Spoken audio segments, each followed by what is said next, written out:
Knowledge ഫാക്ടറിന്റെ പുതിയൊരു വീഡിയോയിലേക്ക് എല്ലാവർക്കും സ്വാഗതം. അപ്പൊ നമ്മൾ ഇന്ന് ഈ വീഡിയോയിൽ നമ്മുടെ ഇനി വരാൻ പോകുന്ന PSC പരീക്ഷകളിലൊക്കെ ചോദിക്കാൻ ചാൻസ് ഉള്ള വളരെ സെലക്ട് ചെയ്തിട്ടുള്ള കറണ്ട് അഫയേഴ്സ് ആണ് നമ്മൾ പഠിപ്പിക്കാനായിട്ട് പോകുന്നത്. അപ്പൊ കറണ്ട് അഫയേഴ്സിന്റെ ഈ ഒരു സീരീസ് നമുക്ക് എന്തായാലും കണ്ടിന്യൂ ചെയ്ത് തന്നെ പോവാം. അപ്പൊ കറണ്ട് അഫയേഴ്സിന്റെ ബാക്കി ക്ലാസ്സുകൾക്ക് വേണ്ടിയിട്ട് നമ്മുടെ ചാനലിൽ തന്നെ ഒരു പ്ലേലിസ്റ്റ് കറണ്ട് അഫയേഴ്സ് എന്ന് പറഞ്ഞിട്ട് ഒരു പ്ലേലിസ്റ്റ് ചെയ്തിട്ടുണ്ട്. അപ്പോൾ തീർച്ചയായിട്ടും നിങ്ങൾ നമ്മുടെ +2 ലെവൽ ആയാലും 10th ലെവൽ ആയാലും ഡിഗ്രി ലെവൽ എക്സാം എഴുതുന്നവരൊക്കെ ഈ പറയുന്ന കറണ്ട് അഫയേഴ്സിന്റെ ഒരു പ്ലേലിസ്റ്റ് നിങ്ങൾ കൃത്യമായിട്ട് ഫോളോ ചെയ്യേണ്ടത് വളരെ അത്യാവശ്യമാണ് കേട്ടോ. അപ്പൊ നമുക്ക് എന്തായാലും ക്ലാസ്സിലേക്ക് തന്നെ കിടക്കാം കേട്ടോ. അപ്പൊ നമ്മുടെ ഒന്നാമത്തെ ചോദ്യം എന്ന് പറയുന്നത്, ഇന്ത്യയിൽ ആദ്യമായിട്ട് വിധവ പുനർവിവാഹ പദ്ധതി നടപ്പിലാക്കിയ സംസ്ഥാനം ഏതാണ്? അപ്പൊ നമ്മൾ ഈ പറയുന്ന വിധവ പുനർവിവാഹം എന്ന് കേട്ടിട്ടുണ്ടെങ്കിലും അത് ഓതന്റിക്കലി ആദ്യമായിട്ട് നടപ്പിലാക്കിയ സംസ്ഥാനം ഏതെന്ന് ചോദിച്ചാല് ജാർഖണ്ഡ് ആണ് നിങ്ങൾ പറയേണ്ടത്. അപ്പോ ഇന്ത്യയിൽ ആദ്യമായിട്ട് വിധവ പുനർവിവാഹം നടപ്പിലാക്കിയ സംസ്ഥാനം ചോദിച്ചാൽ അത് ഏതാണ്? ജാർഖണ്ഡ് ആണ് കേട്ടോ. അപ്പൊ ഞാൻ ഈ പഠിപ്പിക്കുന്നതിന്റെ കൂടെ തന്നെ നിങ്ങൾ എന്ത് ചെയ്യുക, പഠിച്ചു വരാനായിട്ട് ശ്രമിക്കുക. ഓക്കെ. അപ്പൊ രണ്ടാമത്തെ ചോദ്യം എന്ന് പറയുന്നത്, 2024 മാർച്ചില് പ്രധാനമന്ത്രി ഉദ്ഘാടനം ചെയ്ത സിന്ദ്രി വളം പ്ലാന്റ് സ്ഥിതി ചെയ്യുന്നത് എവിടെയാണ്? 2024 മാർച്ചില് പ്രധാനമന്ത്രി ഉദ്ഘാടനം ചെയ്ത സിന്ദ്രി വളം പ്ലാന്റ് സ്ഥിതി ചെയ്യുന്നത് എവിടെയാണെന്ന് ചോദിച്ചാൽ എവിടെയാണത്? ജാർഖണ്ഡിലാണ് കേട്ടോ. അപ്പൊ ജാർഖണ്ഡിനെ കുറിച്ച് നമ്മൾ 2 പോയിന്റുകൾ പഠിച്ചു. എന്തൊക്കെയാണ്? ഒന്നെന്ന് പറയുന്നത് വിധവ പുനർവിവാഹ പദ്ധതി എന്താണ്, ഇന്ത്യയിൽ ആദ്യമായിട്ട് വിധവ പുനർവിവാഹ പദ്ധതി നടപ്പിലാക്കിയ സംസ്ഥാനം ചോദിച്ചാൽ ജാർഖണ്ഡ് ആണ്. കൂടാതെ 2024 മാർച്ചില് നമ്മുടെ പ്രധാനമന്ത്രി ഉദ്ഘാടനം ചെയ്ത സിന്ദ്രി വളം പ്ലാന്റ് സ്ഥിതി ചെയ്യുന്നത് എവിടെയെന്ന് ചോദിച്ചാൽ അതും ഇവിടെ തന്നെയാണ്, ജാർഖണ്ഡിലാണ് കേട്ടോ. അടുത്ത ചോദ്യമാണ്, 2024 മാർച്ചില് ഇന്ത്യ നടത്തിയ അഗ്നി 5 പരീക്ഷണത്തിന് നൽകിയ പേരെന്താണ്? അപ്പൊ 2024 മാർച്ചിലാണ് അഗ്നി 5 മിസൈലിന്റെ പരീക്ഷണം നടക്കുന്നത്. ഈ പരീക്ഷണത്തിന് നടത്തിയ പേരെന്താണെന്ന് ചോദിച്ചാൽ മിഷൻ ദിവ്യാസ്ത്ര എന്നാണ് കേട്ടോ. എന്താണ്? മിഷൻ ദിവ്യാസ്ത്ര. മിഷൻ ദിവ്യാസ്ത്ര. അപ്പോ 2024 മാർച്ചില് ഇന്ത്യ നടത്തിയ അഗ്നി 5 മിസൈലിന്റെ പരീക്ഷണത്തിന് നൽകിയ പേരാണെന്ത്? മിഷൻ ദിവ്യാസ്ത്ര. ഓക്കെ അല്ലേ? അപ്പോ ഇത് കൂടെ തന്നെ പഠിച്ചു പോവുക. കാര്യം വീണ്ടും പഠിച്ച് നമുക്ക് റിവൈസ് ചെയ്യാനുള്ള സമയമില്ല കേട്ടോ. അപ്പോ അഗ്നി 5 മിസൈലിന്റെ പരീക്ഷണത്തിന് നൽകിയ പേരാണ് മിഷൻ ദിവ്യാസ്ത്ര. അടുത്ത ചോദ്യത്തിലേക്ക് നമുക്ക് കടക്കാം. യൂറോപ്പ ക്ലിപ്പർ എന്ന ഉപഗ്രഹം വിക്ഷേപിക്കുന്നത് ആരാണ് കേട്ടോ? യൂറോപ്പ ക്ലിപ്പർ എന്ന് പറയുന്ന എന്താണ് ഒരു ഉപഗ്രഹം വിക്ഷേപിക്കുന്നത് ആര് എന്ന് ചോദിച്ചാൽ അമേരിക്കയിലെ നാസയാണ്. അപ്പൊ യൂറോപ്പ ക്ലിപ്പർ എന്ന് പറയുന്ന ഉപഗ്രഹം വിക്ഷേപിക്കുന്ന ആരാണ്? അത് നാസയാണ്. എന്താണ് ഈ പറയുന്ന യൂറോപ്പ എന്നറിയാമോ? വ്യാഴത്തിന്റെ ഉപഗ്രഹമായ യൂറോപ്പയെ ലക്ഷ്യമാക്കിയാണ് ഈ ഉപഗ്രഹം അയക്കുന്നത്. അതുകൊണ്ടാണ് എന്ത് ചെയ്യുന്നത്, യൂറോപ്പ എന്ന് പറയുന്ന ഈ ഒരു പേര് ഈ ഒരു ഉപഗ്രഹത്തിന് കൊടുക്കുന്നത്. അപ്പോൾ ആരുടെ ഉപഗ്രഹമാണ് ഈ പറയുന്ന യൂറോപ്പ എന്ന് പറയുന്നത്? വ്യാഴത്തിന്റെ ഉപഗ്രഹമാണ് യൂറോപ്പ. അപ്പൊ ഈ പറയുന്ന ഉപഗ്രഹം വ്യാഴത്തിന്റെ ഉപഗ്രഹമായ യൂറോപ്പയെ കുറിച്ച് പഠിക്കുന്നതിന് വേണ്ടി അതിനെ ലക്ഷ്യമാക്കി അയക്കുന്ന ഒരു ഉപഗ്രഹമായത് കൊണ്ടാണ് നാസയുടെ ഉപഗ്രഹത്തിന് എന്ത് കൊടുക്കുന്നത്? യൂറോപ്പ എന്ന് പറയുന്ന ഒരു പേര് കൊടുക്കുന്നത്. ഓക്കെ അല്ലേ? അഞ്ചാമത്തെ ചോദ്യം, 2024 ജ്ഞാനപ്പാന പുരസ്കാരത്തിന് അർഹനായത് ആര് എന്ന് ചോദിച്ചാൽ ആരാണ്? അത് രാധാകൃഷ്ണൻ കാക്കശ്ശേരിയാണ് കേട്ടോ. ഒരിക്കലും തെറ്റിക്കരുത്, ചോദിക്കാൻ ചാൻസ് ഉള്ള നല്ലൊരു ചോദ്യമാണ്. 2024 ജ്ഞാനപ്പാന പുരസ്കാരത്തിന് അർഹനായത് ആരെന്ന് ചോദിച്ചാൽ അത് രാധാകൃഷ്ണൻ കാക്കശ്ശേരിയാണ്.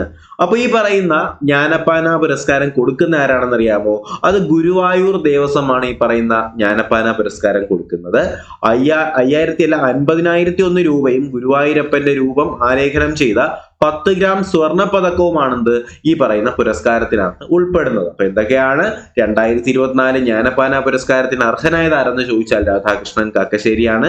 ഗുരുവായൂരപ്പൻ ദേവസ്വമാണ് ഈ പറയുന്ന പുരസ്കാരം കൊടുക്കുന്നത്. 50,001 രൂപയും അതുപോലെ തന്നെ എന്താണ് 10 ഗ്രാം സ്വർണ്ണ പതക്കവും ഗുരുവായൂരപ്പന്റെ രൂപം ആലേഖനം ചെയ്ത 10 ഗ്രാം വരുന്ന ഒരു സ്വർണ്ണ പതക്കവുമാണെന്ത് ഈ പറയുന്ന ജ്ഞാനപ്പാന പുരസ്കാരത്തിനകത്ത് ഉൾപ്പെടുത്തിയിട്ടുള്ളത്. ഓക്കെ അല്ലേ? അപ്പൊ നമ്മൾ ഈ പറഞ്ഞ 5 ചോദ്യങ്ങൾ നമുക്കൊന്നും കൂടി വളരെ പെട്ടെന്ന് നമുക്കൊന്ന് റിവൈസ് ചെയ്ത് നോക്കാം. ആദ്യം പറഞ്ഞ എന്തായിരുന്നു? വിധവ പുനർവിവാഹം ഇന്ത്യയിൽ ആദ്യമായി നടപ്പിലാക്കിയ സംസ്ഥാനം ചോദിച്ചാൽ അത് ജാർഖണ്ഡ് ആണ്.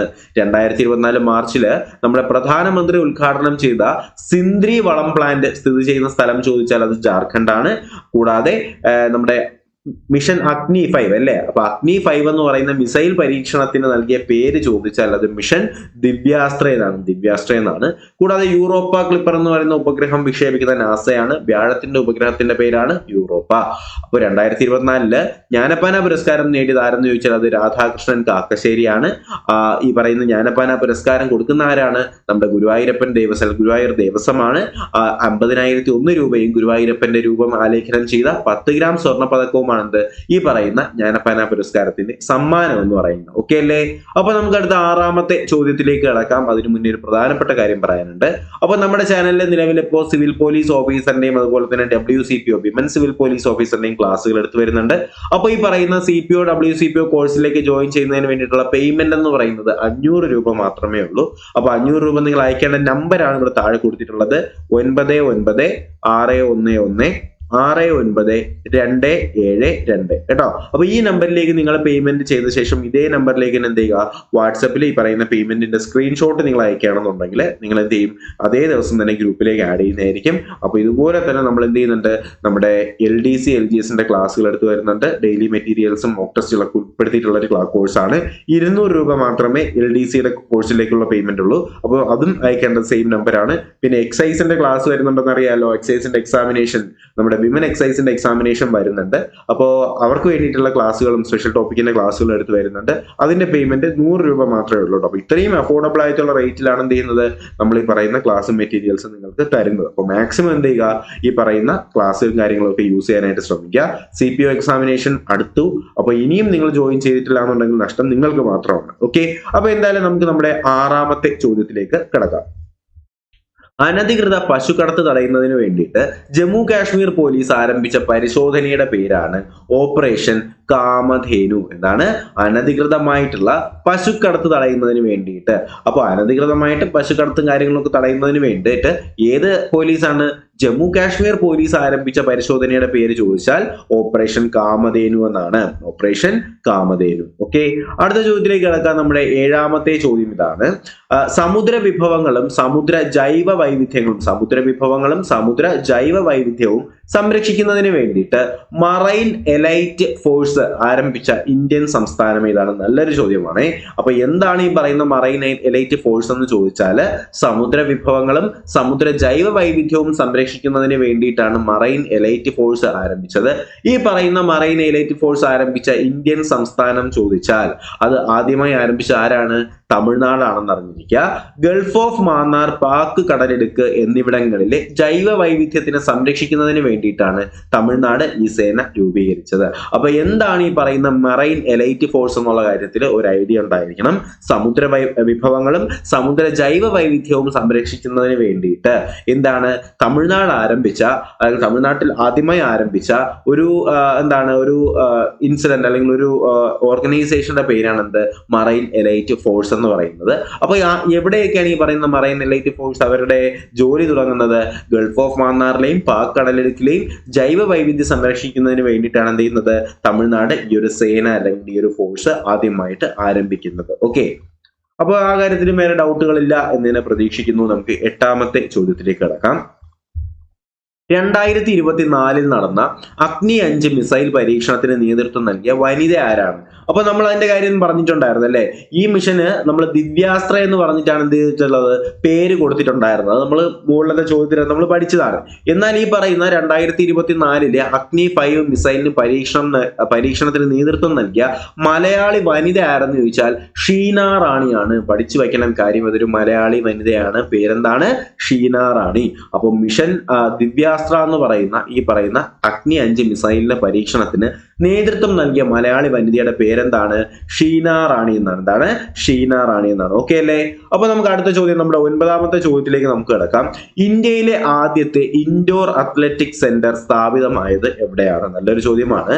ഇന്ത്യയിലെ ആദ്യത്തെ ഇൻഡോർ അത്ലറ്റിക് സെന്റർ സ്ഥാപിതമായത് എവിടെയെന്ന് ചോദിച്ചാൽ ഒഡീഷയിലെ ഭുവനേശ്വറിലാണ് അല്ലെ. അപ്പൊ ഇന്ത്യയിലെ ആദ്യത്തെ ഇൻഡോർ അത്ലറ്റിക് സെന്റർ സ്ഥാപിതമാകുന്നത് എവിടെയെന്ന് ചോദിച്ചാൽ അതെവിടെയാണ്? ഭുവനേശ്വർ ഒഡീഷയിലാണ് ഇന്ത്യയിൽ ആദ്യത്തെ ഇൻഡോർ അത്ലറ്റിക് സെന്റർ സ്ഥാപിതമാകുന്നത്. 10ാമത്തെ ചോദ്യം, 2024 കോൺകാഫ് വുമൺ ഗോൾഡ് കപ്പിന്റെ ജേതാക്കൾ ആരാണ്? 2024 കോൺകാഫ് വുമൺ ഗോൾഡ് കപ്പ് ജേതാക്കൾ ആരെന്ന് ചോദിച്ചാൽ അത് USA ആണ്. അതിന്റെ റണ്ണറപ്പ് ആയിരുന്നത് ബ്രസീലാണ്. ഇത് ജസ്റ്റ് നിങ്ങളൊന്ന് അറിഞ്ഞിരുന്നാൽ മാത്രം മതി. 2024 ആയതുകൊണ്ടാണ് പറയുന്നത്. കോൺകാഫ് വുമൺ ഗോൾഡ് കപ്പ് ജേതാക്കൾ ആരെന്ന് ചോദിച്ചാൽ ആരാണ്? അത് USA ആണ്. റണ്ണറപ്പ് ആരായിരുന്നു? ബ്രസീലായിരുന്നു. ഓക്കെ, അടുത്ത 11ാമത്തെ ചോദ്യമാണ്. അടുത്തിടെ സർക്കാർ രേഖകളിൽ അമ്മയുടെ പേര് നിർബന്ധമാക്കിയ സംസ്ഥാനം ഏതാണ്? അടുത്തിടെ സർക്കാർ രേഖകളിൽ അമ്മയുടെ പേര് നിർബന്ധമാക്കിയ സംസ്ഥാനം ചോദിച്ചാൽ അത് ഏത് സംസ്ഥാനമാണ്? മഹാരാഷ്ട്രയാണ് കേട്ടോ. മഹാരാഷ്ട്രയാണ് അടുത്തിടെ സർക്കാർ രേഖകളിൽ അമ്മയുടെ പേര് നിർബന്ധമാക്കിയ സംസ്ഥാനം എന്ന് പറയുന്നത്. അതുപോലെ തന്നെ മലയാളിയായ മനോജ് ചാക്കോയുടെ നേതൃത്വത്തിൽ ആരംഭിച്ച വിമാന കമ്പനിയുടെ പേര് ചോദിക്കാം. ഫ്ലൈ 91 എന്നാണ്. അത് ജസ്റ്റ് ഒന്ന് അറിഞ്ഞിരിക്കുക. മലയാളിയാണ് മനോജ് ചാക്കോ. അദ്ദേഹത്തിന്റെ നേതൃത്വത്തിൽ ആരംഭിച്ച വിമാന കമ്പനിയുടെ പേരാണെന്ത്? ഫ്ലൈ 91. ഫ്ലൈ 91. ഇന്ത്യയിലെ തന്നെ ആദ്യത്തെ സഹകരണ മ്യൂസിയം നിലവിൽ വരുന്നത് എവിടെയാണ്? ഇന്ത്യയിലെ തന്നെ ആദ്യത്തെ സഹകരണ മ്യൂസിയം നിലവിൽ വരുന്നത് എവിടെയെന്ന് ചോദിച്ചാൽ എവിടെയാണ്? കോഴിക്കോടിലാണ്. ഇന്ത്യയിലെ തന്നെ ആദ്യത്തെ സഹകരണ മ്യൂസിയം നിലവിൽ വരുന്നത് കോഴിക്കോടിലാണ്. 14ാമത്തെ ചോദ്യമാണ്. സമൂഹത്തിലെ പാർശ്വവൽക്കരിക്കപ്പെട്ട വിഭാഗങ്ങളിൽ നിന്നുള്ള ചെറുകിട സംരംഭകർക്ക് വായ്പ പിന്തുണ നൽകുന്നതിനായിട്ട് കേന്ദ്രം ആരംഭിച്ച പോർട്ടലിന്റെ പേരാണ് PM സുരാജ്. എന്താണ് PM സുരാജ്? എന്താണ് ഈ പറയുന്നത്? PM സുരാജിന്റെ ഫുൾ ഫോം ചിലപ്പോൾ ചോദിക്കാൻ ചാൻസ് ഉണ്ട്. പ്രധാനമന്ത്രി സാമാജിക് ഉത്താൻ ആൻഡ് റോസ്ഗാർ ആധാരിത് ജൻ കല്യാൺ എന്നാണ് കേട്ടോ. അപ്പൊ എന്താണ്? പ്രധാനമന്ത്രി സാമാജിക് ഉത്താൻ ആൻഡ് റോസ്ഗാർ ആധാരിത് ജന കല്യാൺ എന്നാണ് ഈ പറയുന്ന ഈ സുരാജ് എന്ന് പറയുന്ന ഒരു വാക്കിന്റെ പൂർണ്ണരൂപം. ജസ്റ്റ് ഒന്ന് പഠിച്ചു വെച്ചേക്കുക. എസ് എന്ന് പറഞ്ഞാൽ എന്താണ്? സമാജിക് ഉത്താൻ ആൻഡ് റോസ്ഗാർ ആധാരിത് ജന കല്യാൺ. അതാണ് സുരാജ് കേട്ടോ. അപ്പോ എന്താണ് ഈ പറയുന്ന PM സുരാജ് എന്ന് പറഞ്ഞാല് സമൂഹത്തിൽ പാർശ്വവൽക്കരിക്കപ്പെട്ട വിഭാഗങ്ങളിൽ നിന്നുള്ള ചെറുകിട സംരംഭകർക്ക് വായ്പാ പിന്തുണ നൽകുന്നതിനായിട്ട് കേന്ദ്രം ആരംഭിച്ച പോർട്ടലിന്റെ പേരാണ് PM സുരാജ്. അപ്പൊ നമുക്ക് അടുത്ത 15ാമത്തെ ചോദ്യത്തിലേക്ക് കടക്കാം. യോഗ മഹോത്സവ് 2024 വേദി എവിടെയാണ്? എന്താണ് യോഗ മഹോത്സവ് 2024 വേദി ചോദിച്ചാൽ നമുക്ക് സ്വാഭാവികമായി പറയാൻ പറ്റും നമുക്കത് ന്യൂഡൽഹി ആണെന്ന് അറിയാം. നമുക്ക് യോഗാ ദിനം ചോദിച്ചാൽ എപ്പോഴാണ്? ജൂൺ 21 ആണ് അല്ലെ? ജൂൺ 21 യോഗാ ദിനം. 2024 യോഗാ ദിനത്തിന്റെ പ്രമേയം ചോദിച്ചാൽ യോഗ ഫോർ വിമൻ എംപവർമെന്റ് എന്നാണ്. വളരെ ഇമ്പോർട്ടന്റ് ആണ്. 2024 യോഗാ ഡേയുടെ പ്രമേയം ചോദിച്ചാൽ എന്താണ്? യോഗ ഫോർ വിമൻ എംപവർമെന്റ് എന്നാണ്. അപ്പോൾ നമുക്ക് ഈ 15 ചോദ്യം പറഞ്ഞില്ലേ? അപ്പൊ നമുക്ക് ആ പറഞ്ഞ 5 ചോദ്യത്തിന് ശേഷമുള്ള ഒരു 10 ചോദ്യം നമുക്ക് എന്ത് ചെയ്യാം? വളരെ പെട്ടെന്ന് നമുക്കൊന്ന് റിവൈസ് ചെയ്യാം. അനധികൃത പശുക്കടത്ത് തടയുന്നതിന് വേണ്ടിയിട്ട് ജമ്മു കാശ്മീർ പോലീസ് ആരംഭിച്ച പരിശോധന കാമധേനു, ഓപ്പറേഷൻ കാമധേനു. സമുദ്ര വിഭവങ്ങളും സമുദ്ര ജൈവ വൈവിധ്യവും കാര്യങ്ങളും ഒക്കെ സംരക്ഷിക്കുന്നതിന് വേണ്ടിയിട്ടാണ് മറൈൻ എലൈറ്റ് ഫോഴ്സ് വരുന്നത്. തമിഴ്നാടാണ് ഇത് കൊണ്ടുവരുന്നത്. പിന്നെ എന്താണ്? 2024 ഇവർ അഗ്നി 5 മിസൈലിന്റെ പരീക്ഷണത്തിന് നേതൃത്വം നൽകിയ വനിതയുടെ പേര് ഷീന റാണി എന്നാണ്. ആ ഒരു മിഷന്റെ പേര് മിഷൻ ദിവ്യാസ്ത്ര എന്നായിരുന്നു. പിന്നെ പറഞ്ഞ എന്താണ്? ഇന്ത്യയിലെ ആദ്യത്തെ ഇൻഡോർ അത്ലറ്റിക് സ്റ്റേഡിയം ചോദിച്ചാൽ അത് ഭുവനേശ്വർ ഒഡീഷയിലാണ്. പിന്നെ 2024 കോൺകാഫ് വുമൺസ് ഗോൾഡ് കപ്പ് ജേതാക്കളായിരുന്നു ചോദിച്ചാൽ അത് USA, റണ്ണറപ്പ് ബ്രസീലായിരുന്നു. അടുത്തിടെ സർക്കാർ രേഖകളിൽ അമ്മയുടെ പേര് നിർബന്ധമാക്കിയ സംസ്ഥാനം മഹാരാഷ്ട്രയാണ്. മലയാളിയായ മനോജ് ചാക്കോയുടെ നേതൃത്വത്തിൽ ആരംഭിച്ച വിമാന കമ്പനിയുടെ പേര് ഫ്ലൈ 91 എന്നാണ്. ഇന്ത്യയിലെ ആദ്യത്തെ സഹകരണ മ്യൂസിയം നിലവിൽ വരുന്നത് കോഴിക്കോടിലാണ്. സാമൂഹികമായിട്ട് സമൂഹത്തിലെ പാർശ്വവൽക്കരിക്കപ്പെട്ട വിഭാഗത്തിൽ നിന്നുള്ള ചെറുകിട സംരംഭകർക്ക് വായ്പാ പിന്തുണ നൽകുന്നതിന് വേണ്ടിയിട്ട് കേന്ദ്രം ആരംഭിച്ച പോർട്ടലിന്റെ പേരെന്താണ്? PM സുരാജ് എന്നാണ്. അല്ലെങ്കിൽ പ്രധാനമന്ത്രി സാമാജിക് ഉത്താൻ ആൻഡ് റോസ്ഗാർ ആധാരിത് ജന കല്യാൺ എന്നാണ് ഈ പറയുന്ന പ്രോഗ്രാമിന്റെ പേര്. 15ാമത്തെ ചോദ്യം എന്തായിരുന്നു? യോഗ മഹോത്സവ് 2024 വേദി ചോദിച്ചാൽ അത് ന്യൂഡൽഹി ആണെന്നറിയാം. യോഗാ ദിനം ചോദിച്ചാൽ ജൂൺ 21. പ്രമേയമാണെങ്കിൽ 2024 പ്രമേയമാണെന്നുണ്ടെങ്കിൽ യോഗ ഫോർ വിമൻ എംപവർമെന്റ് എന്നാണ്. ഓക്കെ, അപ്പൊ നമുക്കടുത്ത് നമ്മുടെ 16ാമത്തെ ചോദ്യത്തിലേക്ക് കടക്കാം. ഹൈദരാബാദ് വിമോചനത്തിനായിട്ട് ആചരിക്കാൻ തീരുമാനിച്ച ദിവസം ഏതാണ്? ഹൈദരാബാദ് വിമോചനം അല്ലെ?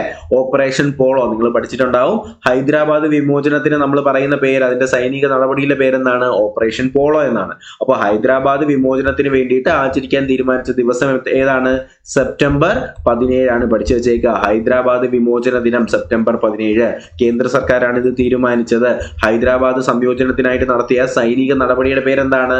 ഓപ്പറേഷൻ പോളോ അല്ലെങ്കിൽ ഓപ്പറേഷൻ പോളോ എന്നാണ്. പഠിച്ചു വെച്ചേക്കുക. Operation polo. ഹൈദരാബാദ് വിമോചന ദിനം സെപ്റ്റംബർ 17, ഓപ്പറേഷൻ പോളോ. ഓക്കെ അല്ലേ? അടുത്ത ചോദ്യം 17ാമത്തെ ചോദ്യമാണ്. 2024 മാധവ മുദ്ര പുരസ്കാരത്തിന് അർഹനായത് ആരാണ്? മാധവ മുദ്ര പുരസ്കാരത്തിന് അർഹനായത് ആർ രാമചന്ദ്രൻ നായരാണ്. ആരാണ്? മാധവ മുദ്ര പുരസ്കാരം ആർ രാമചന്ദ്രൻ നായർ. മാധവ മുദ്ര പുരസ്കാരം ആർ രാമചന്ദ്രൻ നായർ. തിരുവിതാംകൂർ ദേവസ്വം ബോർഡാണ് മലയിൻകീഴ് മാധവ കവിയുടെ പേരിൽ നൽകുന്ന പുരസ്കാരമാണ് എന്ത്? മാധവ പുരസ്കാരം അല്ലെ. മാധവ മുദ്ര പുരസ്കാരം ആരാണ് കൊടുക്കുന്നത്?